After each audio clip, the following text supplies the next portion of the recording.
We're in the midst of a fragile but rapid recovery from the pandemic-induced recession. Treasury Secretary Janet Yellen and Federal Reserve Chairman Jerome Powell were back on Capitol Hill Tuesday.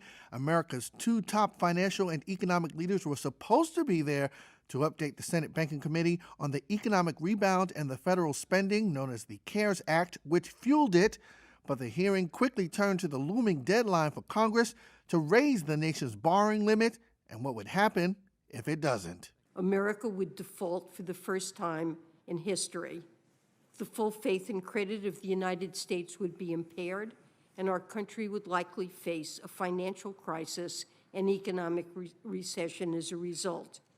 We must address this issue to honor commitments made by this and prior Congresses, including those made to address the health and economic impact of the pandemic. It's necessary to avert a catastrophic event for our economy.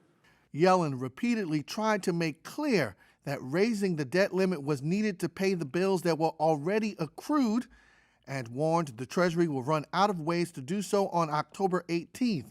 Republicans on the committee said by raising the debt limit now, it would only encourage Democrats to spend more and have vowed to vote against raising the debt limit, breaking with long-standing bipartisan tradition. This would be a manufactured crisis we had imposed on this country, which has been going through a very difficult period, is on the road to recovery, and it would be a self-inflicted wound of enormous proportions. Powell stayed out of the discussion on the debt limit, but did remark on what he thought the services sector and the economy at large needed to keep the rebound going. In my view, the most important thing is to get control of the pandemic. That's what's keeping people out of sporting arenas and off of airplanes and out of restaurants and bars.